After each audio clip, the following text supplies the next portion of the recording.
Hello, friends. Very good morning and happy Saturday to all of you. Editorial ప్రారంభించే ముందు మీ అందరికీ ఒక చిన్న మాట చెప్పాలనుకుంటున్నాను. ఎడిటోరియల్ యొక్క కామెంట్ సెక్షన్లో మన ఇన్స్టిట్యూట్ యొక్క వాట్సాప్ గ్రూప్స్ యొక్క లింక్స్ ఉంటాయి. యూపీఎస్సికి వేరేగా, ఏపీపీఎస్సికి వేరేగా, టీఎస్పీఎస్సికి వేరేగా, బ్యాంక్ అండ్ ఎస్ఎస్సి సీజీఎల్ కంబైన్డ్గా ఒకటి.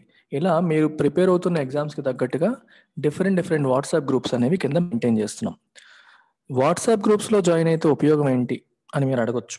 వాట్సాప్ గ్రూప్స్లో నేను ఏం చేస్తానంటే వారానికి 3-4 టైమ్స్ నేను డైరెక్ట్గా వాట్సాప్ గ్రూప్లోనే నేను జూమ్ లింక్ పెడతాను, ఒక జూమ్ సెషన్ చేస్తాను.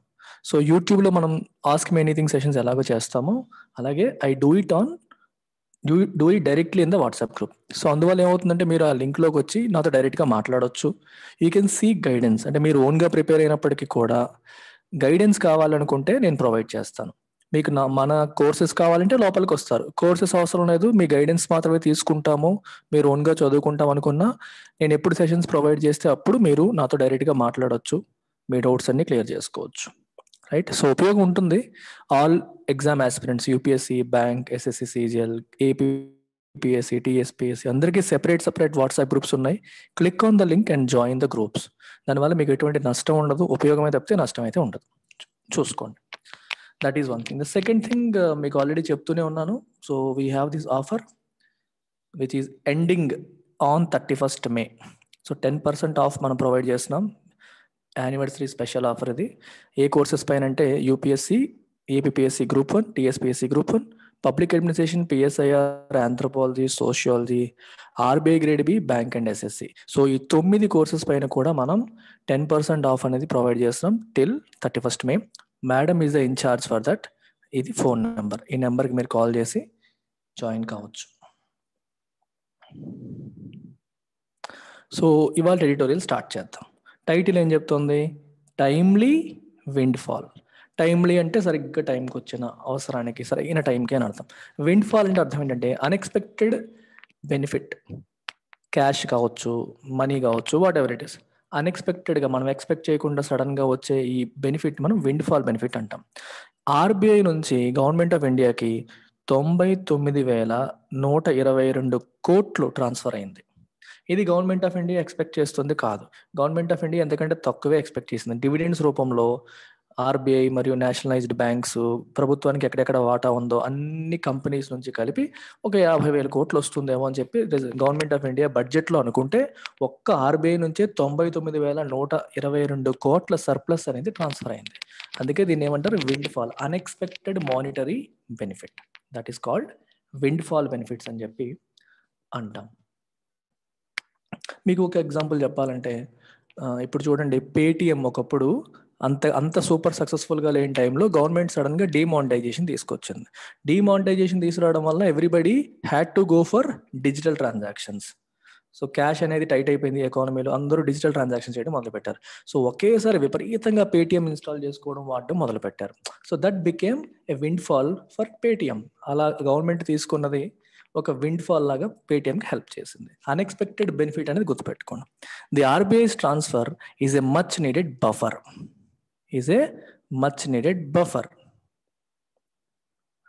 But there are risks in banking on these surpluses. Okay. RBI యొక్క ట్రాన్స్ఫర్ అనేది మచ్ నీడెడ్ బఫర్. అంటే ప్రభుత్వం ఇప్పుడు ఇబ్బంది పడుతుంది కాబట్టి ఇది ఒక క్వశ్చన్ లాగా. What is a buffer? Something that protects you from harm జరగకుండా, నష్టం నుంచి కొంచెం కాపాడేది బఫర్. ఆల్రెడీ గవర్నమెంట్ పరిస్థితి బాగాలేదు, ఇన్కమ్ తగ్గిపోతుంది, ఖర్చులు పెరిగిపోతున్నాయి, వ్యాక్సిన్ కోసం అని, దానికోసం అని, హెల్త్ కేర్ ఎక్స్పెండిచర్ బాగా పెరిగిపోతుంది. సో ఇలాంటి టైంలో ఆర్బీఐ నుంచి వచ్చిన ఈ 99,122 కోట్లు అనేది ఒక బఫర్ లాగా చిన్న క్వశ్చన్ ఇస్తుంది గవర్నమెంట్కి. కానీ there are risks in banking on the surpluses. Sudden గా వచ్చే వీటి మీద ఇప్పుడు వచ్చింది కదని ప్రతి సంవత్సరం ఎక్స్పెక్ట్ చేసి దాని మీద ఆధారపడిపోతే రిస్కులు ఉంటాయి. బ్యాంకింగ్ ఆన్ అంటే అర్థం ఏంటి? ఆధారపడితే. బ్యాంక్ అంటే డిపెండ్ అని అర్థం. బ్యాంక్ అనే పదానికి మల్టిపుల్ మీనింగ్స్ ఉన్నాయి. మీరు బ్యాంక్ని ఎలా తీసుకోవచ్చు? మన దగ్గర డబ్బులు డిపాజిట్లుగా స్వీకరించి లోన్స్ రూపంలో ఇచ్చేది, చెక్కుల రూపంలో ఇచ్చేది, డిమాండ్ డ్రాఫ్ట్లు ఇచ్చేదని బ్యాంక్ అంటాం. రివర్ బ్యాంక్ అని అంటారు, నది ఒడ్డు రివర్ బ్యాంక్. ఇంకొక మీనింగ్ ఏంటి బ్యాంక్కి? రిలై లేదా డిపెండ్. డిపెండ్ అవ్వడం అనమాట. ఈ సర్ప్లస్ మీద డిపెండ్ అయితే రిస్కులు ఉన్నాయి దాంట్లో అని చెప్తున్నారు. The reserve bank of India's decision to transfer 99,122 crore of surplus to the center comes as a windfall to the government at a moment when the ferocious second wave, భయంకరమైన భీతి కొల్పే second wave of the COVID-19 pandemic has likely upended అంటే turned upside down most projections for the economy including revenue assumptions. Revenue assumption అంటే అర్థం ఏంటి? మనకి ఎంత revenue వస్తుందని చెప్పి గవర్నమెంట్ అజ్యూమ్ చేసుకుంటుంది, దాన్ని బట్టి బడ్జెట్ వేస్తుంది. మొత్తం ప్రొజెక్షన్స్ అన్ని తిప్పి కొట్టేసింది. ఓపెండ్ అంటే టర్న్ అప్సైడ్ డౌన్, మొత్తం పైకి కిందకి పైకి చేసింది ప్రొజెక్షన్స్ అన్ని కూడా. కానీ పాండమిక్ వచ్చినప్పుడు నువ్వు లాక్డౌన్స్ విధించాలి. లాక్డౌన్స్ విధించినప్పుడు అనుకున్నట్టుగా మనకి ఇన్కమ్ గవర్నమెంట్కి ట్యాక్స్ల రూపంలో రావాల్సింది రాదు, ప్రొడక్షన్ తగ్గిపోతుంది, జీడిపి తగ్గిపోతుంది. సో మల్టిపుల్ ఇష్యూస్ వస్తాయి. ప్రొజెక్షన్స్ అన్ని the go for a toss. Expenditure అనుకున్న దానికంటే ఎక్కువైపోతుంది. హెల్త్ కేర్ ఎక్స్పెండిచర్ ఎంత అవుతుందో అనుకోం, కానీ పెరిగిపోతుంది. సో మొత్తం మన ప్రొజెక్షన్స్ అన్నిటిని ఒక్కసారిగా తిప్పేస్తుంది. ఎందువల్ల? Ferocious second wave. ఈ భీతి కొలిపే సెకండ్ వేవ్ వచ్చేసి మొత్తం మార్చేసింది. కాబట్టి గవర్నమెంట్ సఫర్ అవుతుంది. ఎలాంటి టైంలో it comes as a wind fall, unexpected benefit లాగా గవర్నమెంట్కి reserve bank of India transfer చేసిన ఈ మనీ అనేది వచ్చింది. ఎక్కడి నుంచి రిజర్వ్ బ్యాంక్ ఎంత మనీ వచ్చింది? ఈ సర్ప్లస్ ఎక్కడి నుంచి వచ్చింది చూద్దాం. అది కూడా రాసే ఉంటారు. The pay out is almost double the 53,511 crore that the finance minister had budgeted for by way of dividend receipts, including from nationalized banks and financial institutions. Already చెప్పాను. గవర్నమెంట్ ఆఫ్ ఇండియా బడ్జెట్లో నిర్మలా సీతారామన్ గారు ఎంత మనకి రావచ్చు dividend receipts రూపంలో అని చెప్పి అనుకున్నారంటే 53,511 కోట్లు అని. డివిడెండ్ అంటే అర్థం ఏంటి? ఇప్పుడు ఏదన్నా కంపెనీలో మనం ఇన్వెస్ట్ చేసాం అనుకోండి, let's say this is a company. ఈ కంపెనీలో మీకు 50% షేర్స్ ఉన్నాయి అంటే వాటా ఉంది అని అర్థం. 50% వాటా ఉంది. ఇప్పుడు ఈ కంపెనీకి లెట్స్ సే 1000 కోట్లు ప్రాఫిట్ వచ్చింది. ఏదన్నా కంపెనీకి ప్రాఫిట్ వచ్చినప్పుడు ఏం చేస్తారు? ప్రాఫిట్లో కొంత భాగం షేర్ హోల్డర్స్కి, అంటే ఎవరైతే వాటాదారులు ఉన్నారో వాళ్ళకి ఇస్తారు. ఇవ్వాలని రూల్ లేదు, ఇవ్వాలనుకుంటే ఇవ్వచ్చు. ఆ ఇచ్చేదాన్ని మనం ఏమంటాం? డివిడెండ్ అంటాం. We call it dividend. ఎలా క్యాల్కులేట్ చేస్తారంటే 2 రూపీస్ పర్ షేర్ ఇలా ఏదో పెడతారు. ఒక షేర్కి ఎంత వాల్యూ అని, లేదా 5 రూపీస్ పర్ షేర్ అని, depending upon the profit, depending upon the number of shares, వీటన్నిటిని దృష్టిలో పెట్టుకొని ఇస్తారనమాట. సో ఇలా గవర్నమెంట్ చాలా బ్యాంకుల్లో గవర్నమెంటే majority share holder. State bank కానీ, ఆ బ్యాంక్ కానీ, చాలా బ్యాంకుల్లో government of India share holder ఉంటుంది. ఇంకా కొన్ని ఫైనాన్షియల్ ఇన్స్టిట్యూషన్లో గవర్నమెంటే షేర్ హోల్డర్ ఉంటుంది. సో ఈ బ్యాంకులు, ఈ ఫైనాన్షియల్ ఇన్స్టిట్యూషన్స్ ఇవన్నీ కూడా వాళ్ళకి వచ్చే ప్రాఫిట్లో డివిడెండ్ డిక్లేర్ చేసాం అనుకోండి, పర్ షేర్ ఎంత అని చెప్తారు. కానీ మెజారిటీ షేర్స్ అన్ని గవర్నమెంట్కి ఉంటాయి. సో గవర్నమెంట్కి ఆ రూపంలో చాలా మనీ వస్తుంది. అలా 53,511 కోట్లు వస్తాయి అని గవర్నమెంట్ ఆఫ్ ఇండియా ఎస్టిమేషన్ వేసుకుంది. అయితే ఇప్పుడు రిజర్వ్ బ్యాంక్ ఒక్క దగ్గర నుంచే వచ్చింది, దానికి ఆల్మోస్ట్ డబల్ ఉంది. ఓకేనా? అది చెప్తుంది. That the RBI has generated a surplus that is over 73% higher than what it posted for the previous 12-month period ended in June 2020 is also noteworthy when one considers that the bank has just changed its accounting calendar from July-June to an April-March format by truncating its last financial year to a 9-month period. చాలా important aspect. ఆర్బీఐకి జనరల్గా July నుండి June financial year ఉండేది. July to June financial year ఉండేది. ఇప్పుడు మార్చేస్తున్నారు. ఇప్పుడు RBI కూడా April to March financial year కానీ ఉంటుంది. ఇకపై లాస్ట్ ఇయర్ 2020 వరకు కూడా జూలై టు జూన్ ఫాలో అయ్యేవారు. 2021 నుంచి ఏప్రిల్ టు మే ఫాలో అవుతారు. సో అందువల్ల ఏం చేశారంటే 2020-21 ఆర్థిక సంవత్సరాన్ని ఎలా చేశారంటే జూలై నుండి మార్చ్ వరకు మాత్రమే తీసుకున్నారు. అంటే 9 months. జూలై నుండి స్టార్ట్ అయింది కదా లాస్ట్ ఫైనాన్షియల్ ఇయర్, మామూలుగా అయితే జూన్ వరకు, కానీ మార్చ్ వరకే చేసి ట్రంకేట్ చేస్తారు. ఎందుకంటే ఈ సంవత్సరం మళ్ళీ ఫ్రెష్గా ఏప్రిల్ నుంచి కంటిన్యూ చేసుకుంటారు. ఆర్బీఐ కూడా మిగిలిన గవర్నమెంట్ పద్ధతిలోకి వచ్చేస్తుంది. ఇంతకుముందు జూలై టు జూన్ ఉండేది, ఇప్పుడు ఆర్బీఐ కూడా ఏప్రిల్ టు మార్చ్కి వచ్చేస్తుంది. మరి ఈ లెక్కన వేసుకుంటే జూలై టు మార్చ్ 9 months కదా. అంటే ఇప్పుడు అర్థం చేసుకోండి, ఆర్బీఐ గత సంవత్సరం ఫుల్ ఇయర్కి ఇచ్చిన దానికంటే, అంటే జూలై టు జూన్ ఆర్థిక సంవత్సరం మొత్తం పీరియడ్కి ఇచ్చిన దానికంటే ఈ 9 నెలలకు ఇచ్చింది 73% హయ్యర్. అర్థమవుతుందా? 12 monthsకి ఇచ్చారు. 2019-20 ఆర్థిక సంవత్సరానికి ఇచ్చిన దానికంటే 73% హయ్యర్, అది కూడా 9 నెలలకే. అందుకని it is also note worthy అన్నారు. ఓకే, చాలా ఎక్కువ ఇచ్చింది ఆర్బీఐ అని చెప్పి చెప్తున్నారు. The RBI's annual report released on Thursday shows a sharp 63% contraction in expenditure. RBI annual report Thursday రోజు లాంచ్ చేశారు ఈ 9 monthsది.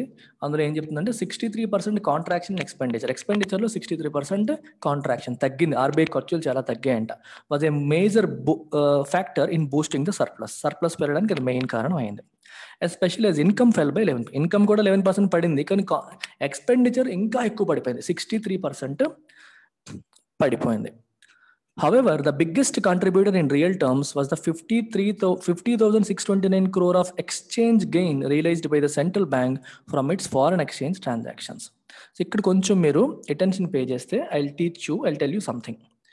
ఆర్బీఐకి అసలు ఇంత ఇన్కమ్ ఎలా వస్తుంది అనేది మీకు మైండ్లో వస్తున్న డౌట్. బయటికి మీరు ఎక్స్ప్రెస్ చేయలేరు, రికార్డెడ్ వింటున్నారు, కానీ మైండ్లో మీకు అదే డౌట్ వస్తుంది. అసలు ఇంత డబ్బు ఆర్బీఐకి ఎక్కడి నుంచి వస్తుంది సార్ అని చెప్పి, ప్రింట్ చేసేసుకుంటుందా సార్ అని డౌట్ వస్తుంది. అలా కాదు, పద్ధతి ఉంటుంది. ఆర్బీఐకి మనీ ఎలా వస్తుందో ఒకసారి చూడండి. ఇప్పుడు గవర్నమెంట్ ఆఫ్ ఇండియాకి ఎప్పుడైనా అవసరమైనప్పుడు ఆర్బీఐ సపోర్ట్ చేస్తుంది. ఏ రకంగా సపోర్ట్ చేస్తుందో కూడా చెప్తాను. ఇంతకు ముందు ఎలా ఉండేదంటే గవర్నమెంట్ ఆఫ్ ఇండియాకి ఎప్పుడు డబ్బులు అవసరమైనా సరే ఆర్బీఐకి పిలిచేది. సో ఆర్బీఐ ఏం చేసేది, మనీ ప్రింట్ చేసేది. మనీ ప్రింట్ చేసి గవర్నమెంట్ ఆఫ్ ఇండియాకి ఇచ్చేసేది. మరి గవర్నమెంట్ ఆఫ్ ఇండియాకి ఊరికే ఇచ్చేస్తుంది ఆర్బీఐ, అలా ఊరికే ఇవ్వకూడదు కదా, ప్రతి ట్రాన్సాక్షన్కి ఒక బేసిస్ ఉండాలి కదా. సో గవర్నమెంట్ ఆఫ్ ఇండియా ఆర్బీఐకి బాండ్స్ ఇచ్చేది, ఓకేనా, బాండ్స్ అసైన్ చేసేది. సో ఆర్బీఐ దగ్గర మనీ తీసుకుని బాండ్స్ అసైన్ చేసేది. వడ్డీ రేట్ ఎంత అని చెప్పి గవర్నమెంట్ ఆఫ్ ఇండియా మరియు ఆర్బీఐ కలిపి మాట్లాడేసుకునేవాళ్ళు. వాళ్ళు క్లోజ్డ్ రూమ్లో డిస్కస్ చేసుకునేవాళ్ళు. 2% వడ్డీ, 3% వడ్డీ, 4%, వాట్ ఎవర్ ఇట్ ఇస్, వాళ్ళకి నచ్చింది. మార్కెట్లో వడ్డీ రేట్లు ఎలా ఉన్నాయో పట్టించుకోకుండా వాళ్ళకి నచ్చినట్టుగా వాళ్ళు వడ్డీ రేట్ పెట్టేసి గవర్నమెంట్కి ఎప్పుడు డబ్బులు అవసరమైతే అప్పుడు ఆర్బీఐ దగ్గర తీసుకోవడం, దానికి తగ్గట్టుగా ఆర్బీఐకి బాండ్స్ ఇష్యూ చేసేయడం. బాండ్స్ ఇష్యూ చేస్తే ఆర్బీఐకి ఏమొస్తుంది, government is liable to pay. Government ఏదో రోజు ఆర్బీఐకి తిరిగి కట్టేయాలి, అంటే అప్పు తీసుకున్నట్టు అర్థం అనమాట. బాండ్స్ ఇష్యూ చేసి ఆ పేరుతో డబ్బులు తీసుకుంది. సో బాండ్స్ అంటే ఏంటంటే నేను ఇప్పటికి చాలాసార్లు చెప్పాను. సో దానికి సంబంధించిన వీడియో డిస్క్రిప్షన్లో పెడతాను. First understand how a bond works, then you will understand this concept. తీసుకునేది. కానీ తర్వాత ఏమైందంటే ఇది ఫిస్కల్ ఇర్రెస్పాన్సిబిలిటీ. అంటే గవర్నమెంట్ ఇంకా ఎప్పుడు అవసరమైతే అప్పుడు ఆర్బీఐకి ఫోన్ చేయడం, మీరు ప్రింట్ కొట్టేసి ఇచ్చేయండి అని అడగడం. దీనివల్ల ఏమవుతుందంటే బాధ్యత రాహిత్యం, డిసిప్లిన్ అనేది తగ్గిపోతుంది. ఖర్చులను అదుపులో పెట్టుకోకపోవడం, ప్రుడెన్స్ లేకపోవడం, జాగ్రత్త పడకపోవడం అన్నీ జరుగుతూ ఉంటాయి. అందుకని చెప్పి ఆర్బీఐ ఏం చేసిందంటే, గవర్నమెంట్ ఆఫ్ ఇండియా ఆర్బీఐ కలిపి ఏం చేశాయంటే ఈ పద్ధతికి స్వస్తి పలికాయి. ఎప్పుడు అవసరమైతే అప్పుడు డైరెక్ట్గా తీసేసుకోవడం కరెక్ట్ కాదని చెప్పి ఆపేసి ఏం చేశాయి, ఏది కావాలన్నా సరే మార్కెట్లో ఇష్యూ చేయడమే. గవర్నమెంట్కి మనీ కావాలనుకోండి, గవర్నమెంట్ తరపున ఆర్బీఐ బాండ్స్ ఇష్యూ చేస్తుంది. ఎవరన్నా కొనాలంటే కొనుక్కుంటారు, ఆ రకంగా గవర్నమెంట్ డబ్బులు తెచ్చుకుంటుంది. అయితే కొన్నిసార్లు సమస్య ఎక్కడ వస్తుందంటే గవర్నమెంట్ ఇష్యూ చేసినప్పటికీ చాలా మంది అనుకున్నంత మంది కొనడానికి రాకపోవచ్చు.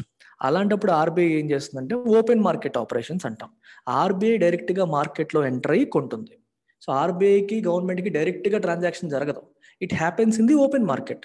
బయట మార్కెట్లో ఇష్యూ చేయడం జరుగుతుంది. సెకండరీ మార్కెట్కి వెళ్ళి RBI government of India bonds కొంటుంది. ఇది కొంచెం కాంప్లికేటెడ్గా ఉంటుంది. ప్రస్తుతానికి మీరు ఇక్కడ అర్థం చేసుకోవాల్సింది ఏంటంటే గవర్నమెంట్ ఆఫ్ ఇండియా ఇష్యూ చేసే బాండ్స్ని ఆర్బీఐ కొంటుంది అనేది అర్థం చేసుకోండి. It's a huge topic in it self. Government of India issue చేసే బాండ్స్ని డైరెక్ట్గా కాకుండా సెకండరీ మార్కెట్లో ఆర్బీఐ కొంటుంది, ఇది అర్థం చేసుకోండి.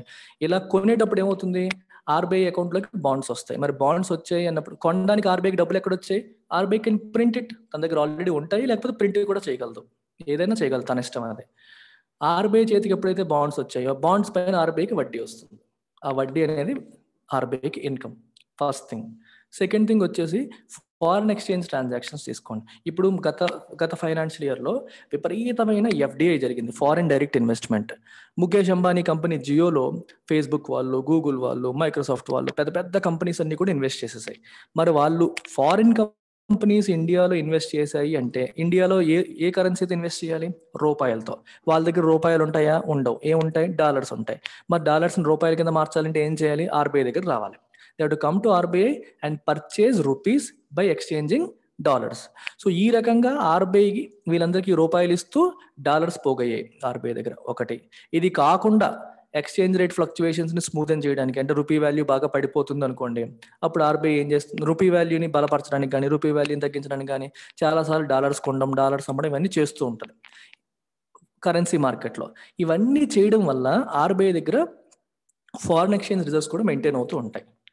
ఈ ఫారిన్ ఎక్స్చేంజ్ రిజర్వ్స్ అంటే ఏంటి, మన ఏమంటాం, డాలర్స్ ఇట్లాంటివన్నీ. సో మీరు లాస్ట్ 1 year తీసుకుంటే రూపీతో పోలిస్తే డాలర్ వాల్యూ బాగా పెరిగింది అనుకోండి. అప్పుడు ఏమవుతుంది, ఆర్బీఐ దగ్గర డాలర్స్ ఆల్రెడీ ఎక్కువ ఉన్నాయి, రూపీతో పోలిస్తే డాలర్ వాల్యూ పెరిగింది. సో డాలర్ వాల్యూ పెరిగిందంటే ఆర్బీఐకి లాభం వస్తుందా, లాభం రాదా? లాభం వస్తుంది. ఇప్పుడు ఆర్బీఐ వాటిని అమ్మేసింది అనుకోండి, ప్రాఫిట్ వచ్చినట్టేగా.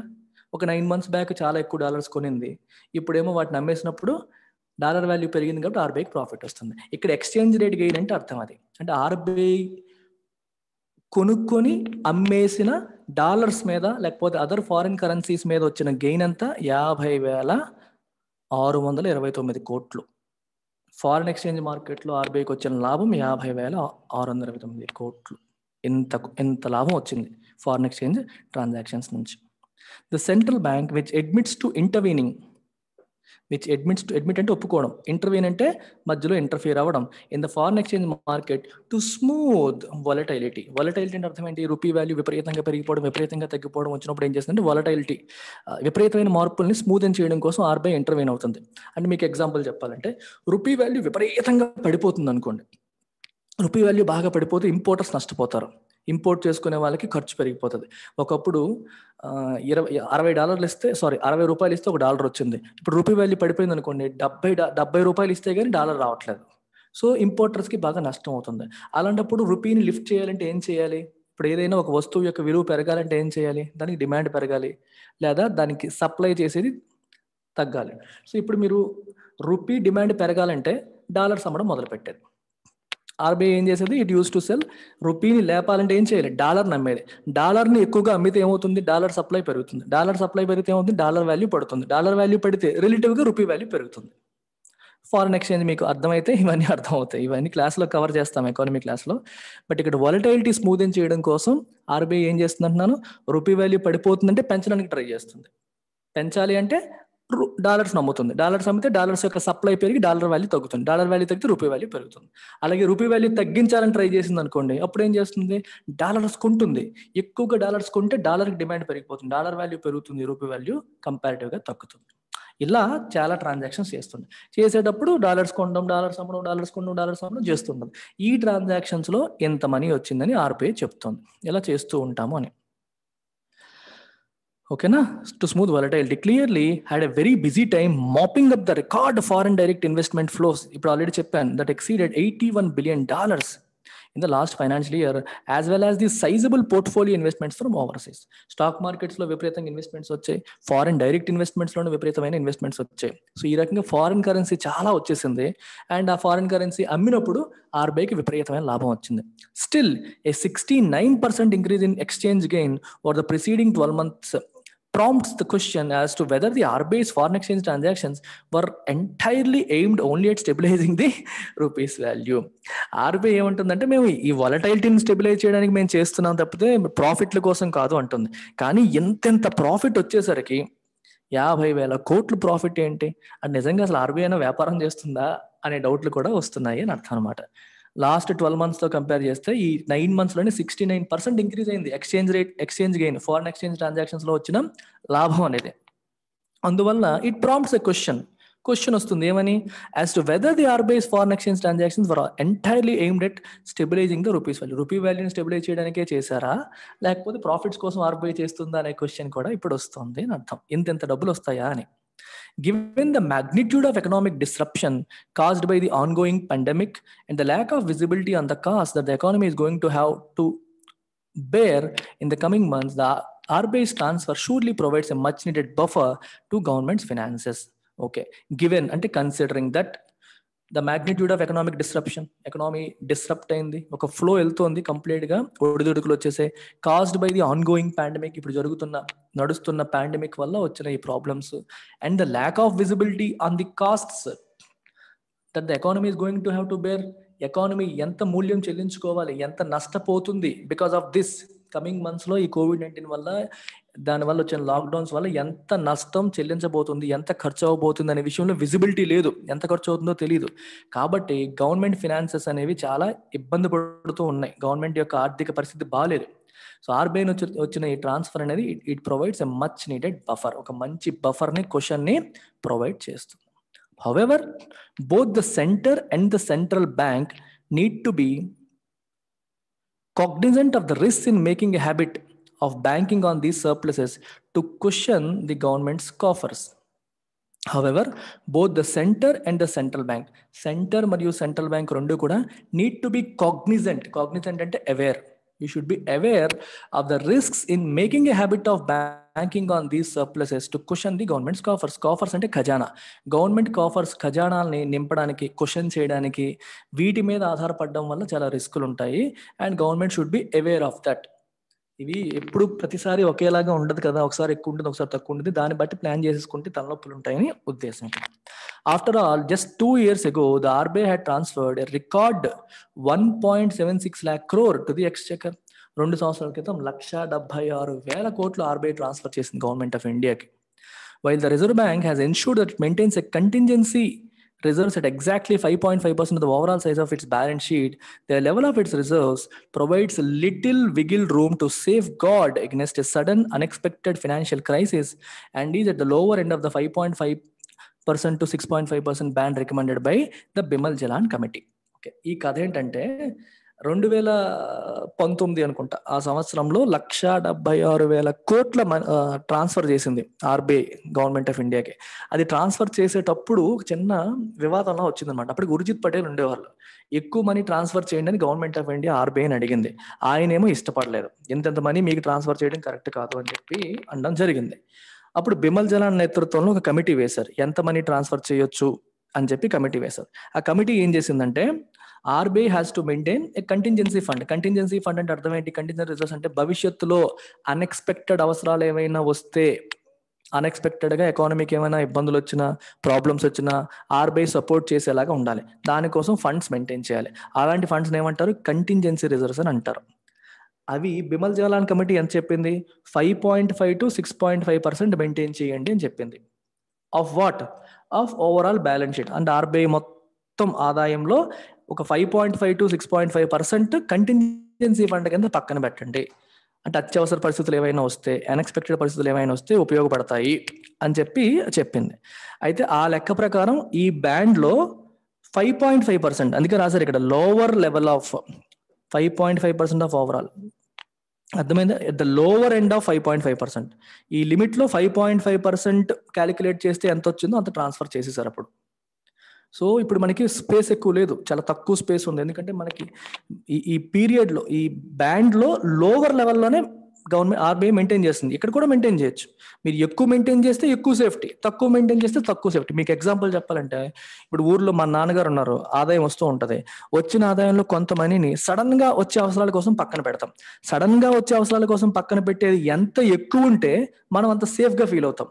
ఇంకా సడన్ గా ఒక 1 నెల రోజులు నాన్నగారికి జీతం రాకపోయినా, 2 నెలలు రాకపోయినా కంటింజెన్సీ ఫండ్ ఉంది, అది మనల్ని కాపాడుతుంది. అది మీరు సంవత్సరానికి సరిపడా ఫండ్ మెయింటైన్ చేశారు అనుకోండి, 1 year మనకి జీతం లేకపోయినా సరే, లాక్డౌన్ వచ్చినా సరే బతకగలుగుతాం. అది మీరు 6 months మెయింటైన్ చేస్తే 6 months బతకగలుగుతాం. 1 month మెయింటైన్ చేస్తే 1 month బతకగలుగుతాం. 2వ నెల చేతులు బయటకు చాపాల్సి వస్తుంది. అంటే ఇలాంటి అత్యవసర నిధులు, అనుకోని అవసరాలకు ఉండే నిధులు అనేవి ఎంత మెయింటైన్ చేస్తే అంత బెటర్. అలాగే ఎక్కువ మెయింటైన్ చేయడం వల్ల నష్టం ఏంటి? మీరు బయట ఎక్కడన్నా పెట్టారనుకోండి, మీరు ఎక్కువ ఇన్కమ్ వస్తుంది. ఇలా పెట్టడం వల్ల వడ్డీ ఉండదు, లాస్ అయిపోతూ ఉంటారు. ఆ సెన్స్లో చెప్తున్నాను. ఇప్పుడు ఆర్బీఐ పాయింట్ ఆఫ్ వ్యూలోకి వస్తే, ఎంత ఎక్కువ మెయింటైన్ చేస్తే అంత సేఫ్టీ. కానీ ఆర్బీఐ తక్కువ మెయింటైన్ చేసింది. సో ఇప్పుడు హిందూ ఎడిటోరియల్ ఏమంటుందంటే, అనుకోని విపత్తులు ఏమైనా వస్తే ఆర్బీఐ దగ్గర ఫండ్స్ కూడా లోవర్ ఎండ్ ప్రకారమే ఉన్నాయి కాదనట్లేదు. విపరీతంగా ఎక్కువేమీ లేవు, లోవర్ లెవెల్లోనే ఉన్నాయి. సో విగిల్ రూమ్ అంటే ఏదన్నా మనం ఆర్బీఐని హెల్ప్ అడిగినా సరే ఎంత అడిగితే చేసే పరిస్థితులు ఉండవు, కేర్ఫుల్గా ఉండాలి అని చెప్పి ఇక్కడ ఉద్దేశం. Okay, it provides little విగిల్ room. విగిల్ room అంటే అర్థం ఏంటంటే your capacity to operate, capacity to help. ఏదైనా అవసరం వస్తే దేని నుంచి ఇవ్వాలి? కంటింజెన్సీ ఫండ్ నుంచి ఇవ్వాలి. మరి కంటింజెన్సీ ఫండ్ లో తక్కువ ఉంటే నీకు ఇవ్వడానికి స్కోప్ ఎక్కువ ఉండదు అనేది ఉద్దేశం ఇక్కడ. With the government facing the likelihood of over shooting it's budgeted borrowing, given the higher spending needed to bolster vaccinations, healthcare and direct fiscal support, the RBI's balance sheet could swell in size this year too. Okay, దీని అర్థం ఏంటి చూడండి.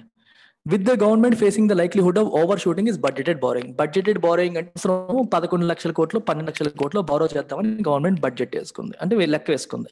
కానీ it looks like అది సరిపోకపోవచ్చు, ఇంకా ఎక్కువగా borrow చేయాల్సి రావచ్చు.